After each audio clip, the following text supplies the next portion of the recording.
বন্ধুরা, রোজ রোজ চুল ঝরে যাচ্ছে, পড়ে যাচ্ছে, ঘরে বাথরুমে গোছা গোছা চুল পড়ছে, শ্যাম্পু তেল সবকিছু বদলেছেন কিন্তু চুল ঝরা পড়া বন্ধ হয়নি। তাই আজকের রেমেডি আপনাদের জন্য, যা ম্যাজিকের মতন কাজ করবে। বন্ধুরা, 1 চামচ মেথি দানা ব্যবহার করে আগের মতো লম্বা ঘন চুল করতে পারবেন। এই ভিডিওতে লাইভ রেজাল্ট করে দেখাবো, যা দেখার পরে আপনারা বিশ্বাস করতে বাধ্য হবেন।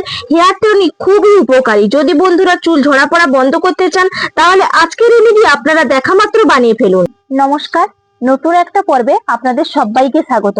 আজকে বন্ধুরা বিশেষত এমন এক আপনাদেরকে হেয়ার টনিক আমি ব্যবহার করে দেখাবো এবং তৈরিও করব, যেটা কিন্তু আমি নিজে খুব উপকৃত হয়েছি। দেখুন, আমার কিন্তু এই যে সিকিল পোর্শনটা বা এই যে স্ক্যাল্পটা, এটা কিন্তু অনেকটাই চওড়া হয়ে গেছিল, ফাঁকা হয়ে গেছিল, কিন্তু ধীরে ধীরে আস্তে আস্তে কিন্তু ছোট ছোট করে নতুন কিন্তু স্ক্যাল্পের মধ্যে চুল হচ্ছে। দেখুন, এই যে আমার সিটিটা দেখেই বুঝতেই পারছেন কতটা চওড়া ছিল, এখন তবুও অনেকটাই কিন্তু সিটিটা চওড়া কিন্তু কমেছে। এটা অনেকটা কিন্তু করতে সময় লাগে বন্ধুরা। এই যে প্রাকৃতিক উপায়গুলো ব্যবহার করলে ধৈর্য ধরে কিন্তু একটু করতে হয়, কিন্তু করলেও আপনারা অনেকটা উপকার পাবেন। এতে চুলকে কিন্তু কোনোভাবে ড্যামেজ করে না, ক্ষতি করে না, বরং ভালো রাখে। কোনো নামি দামি প্রোডাক্ট তো ব্যবহার করছেন, তবে এগুলো একবার ব্যবহার করে বন্ধুরা দেখতেই পারেন। চলুন, আজকে এমন বিশেষ এক পাতা ব্যবহার করে দেখাবো, যেটা কিন্তু বর্ষাকালের জন্য একদম উপযুক্ত। যেহেতু বর্ষাকালে আমাদেরকে কিন্তু বৃষ্টিতে ভিজতেই হয়, আমরা নানান রকম কাজ করি, সেই কারণে আমরা ভিজে যাই। আমাদের তখন স্ক্যাল্প কিন্তু খুব পরিমাণে ভেজা থাকে বা চুলটা ভেজা, সেই ক্ষেত্রে কিন্তু চুল ওঠার প্রবণতা বেড়েই থাকে এবং চুলকুনি বা ছত্রাক আমাদের চুলের মধ্যে সৃষ্টি হয়ে যায় স্ক্যাল্পের মধ্যে। সেগুলো কিন্তু কম করতে সাহায্য করবে আজকে এক বিশেষ পাতা। চলুন তাহলে পরিচয় করিয়ে ফেলি। দেখুন বন্ধুরা, এখানে আমি প্রথম উপকরণ নিয়েছি নিম পাতা। এই নিম পাতার মধ্যে রয়েছে অ্যান্টি ফাঙ্গাল বৈশিষ্ট্য, যা কিন্তু স্ক্যাল্পে ফাঙ্গাস এবং সূক্ষ্মতা দূর করে, খুশকি দূর করে, মাথার ত্বকে চুলকানি নিয়ন্ত্রণ রাখে এবং নতুন করে চুল গজাতে সাহায্য করে, চুলের গোড়া মজবুত করে এবং ইনফেকশন কম করে। এই দেখুন, নিম পাতা আমাদের প্রত্যেকের বাড়িতেই কিন্তু থাকে। এই নিম পাতাগুলো আমি ধুয়ে পরিষ্কার করে নিয়েছি, যেহেতু চুলের মধ্যে ব্যবহার করব। এগুলোকে কিন্তু এইভাবে দেখুন ছাড়িয়ে একটা পাত্রের মধ্যে আমি নিয়ে নিচ্ছি।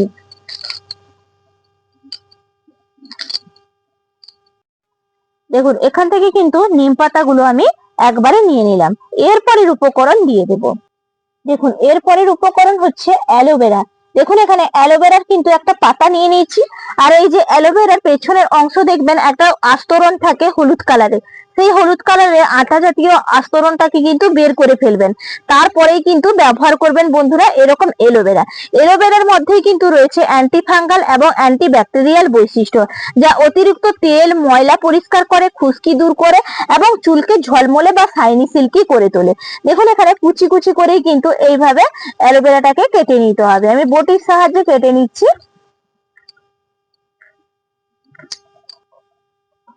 দেখুন, অ্যালোভেরা গুলো কুচি কুচি করে কিন্তু একদম কাটা হয়ে গেল। এরপরে আমি এই নিম পাতা পাত্রের মধ্যে কিন্তু অ্যালোভেরার কুচিগুলো দিয়ে দিচ্ছি। দেখুন, এরপরের উপকরণ হচ্ছে মেথি দানা। দেখুন, এখানে মেথি দানাটা নিয়ে নিলাম।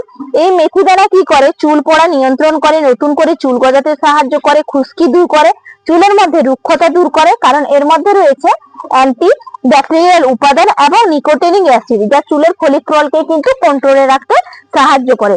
তার কারণে দেখুন মেথি দানাটাও দিয়ে দিলাম।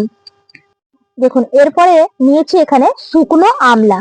এই আমলার মধ্যে রয়েছে ভিটামিন সি, অ্যান্টিঅক্সিডেন্ট এবং রয়েছে আয়রন সমৃদ্ধ, যা কিন্তু চুলের গোড়া মজবুত করে, চুল পড়া কমায়, অকালে চুল পাকা রোধ করতে সাহায্য করে, চুলের মধ্যে রুক্ষতা শুষ্কতা দূর করে, প্রাকৃতিক ভাবে কিন্তু ঝলমল এবং মসৃণতা ভাব নিয়ে আসে।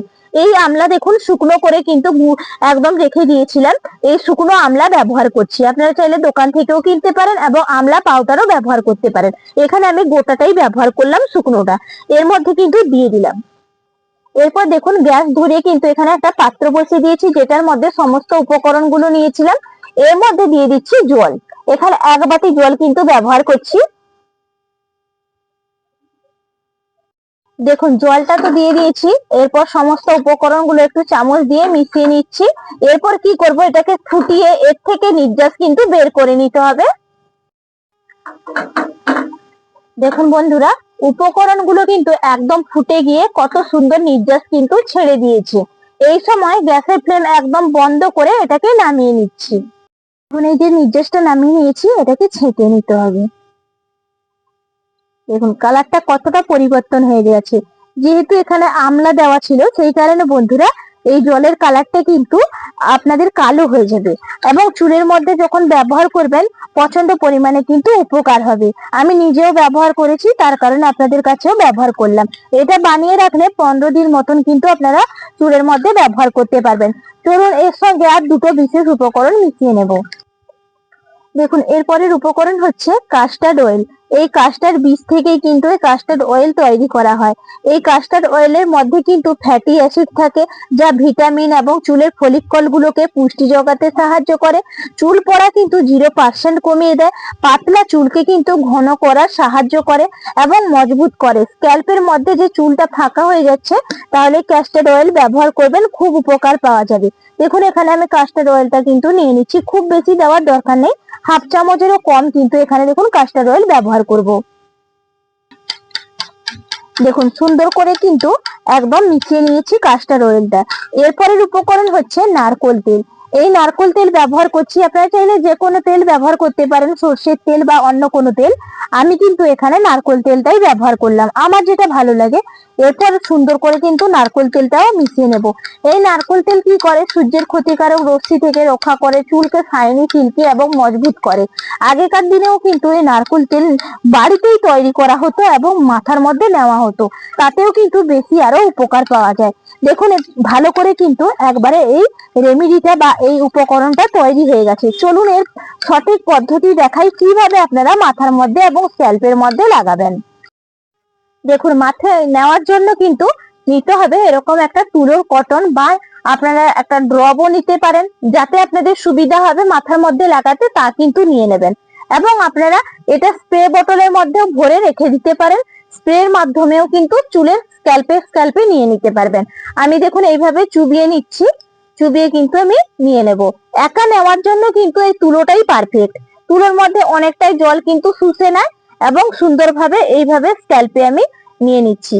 আমার দেখুন সিটিটা অনেকটাই কিন্তু চওড়া হয়ে গেছে, বা অনেকটাই কিন্তু নতুন নতুন করে আবার কিন্তু দেখছি যে চুল হচ্ছে, কারণ এই উপকরণগুলো ব্যবহার করেই কিন্তু সুন্দর একটা উপকারী রেমেডি ব্যবহার করে আপনারা অনেকটা বেনিফিট পেতে পারবেন। এইভাবে দেখুন আমি পুরো স্ক্যাল্পে আমি নিয়ে নিচ্ছি। সকালবেলা আপনারা প্লেন জল দিয়ে মাথাটা ধুয়েও নিতে পারেন, বা নাও ধুলেও কোনো সমস্যা নেই। দেখুন সুন্দর করে এইভাবে স্ক্যাল্পটাই লাগালাম। শুধু এই মাঝখানে যেহেতু সিঁদুর অনেক সময় পরার কারণেও স্ক্যাল্পে কিন্তু চুল উঠে যায় এই সামনের পোর্শনটা, সেই কারণে একটু ভালো করে লাগিয়ে নিলাম। এরপরে কি করব, এটাকে শুকনো করে নিতে হবে। তারপরে যদি রাতের বেলা ঘুমোতে যান, রাতের বেলা কিন্তু শোয়ার 1 ঘন্টা আগে এটা লাগিয়ে একটু আলতো হাতে এইভাবে কিন্তু একটু মাসাজ করে নেবেন। তবে নখ কিন্তু ব্যবহার করা যাবে না, এই হাতের চামড়া দিয়েই কিন্তু আপনাদেরকে এইভাবে একটু লাগিয়ে নিতে হবে। এতে দেখবেন খুব সুন্দরভাবে রক্ত সঞ্চালন করবে। আশা করি আজকের রেমেডিটা আপনাদের কাছে অনেকটা ভালো লেগেছে। যদি ভালো লাগে চ্যানেলটা সাবস্ক্রাইব করে লাইক করে বন্ধুরা পাশে থাকবেন। তাহলে বিদায় নিচ্ছি, টাটা, নমস্কার।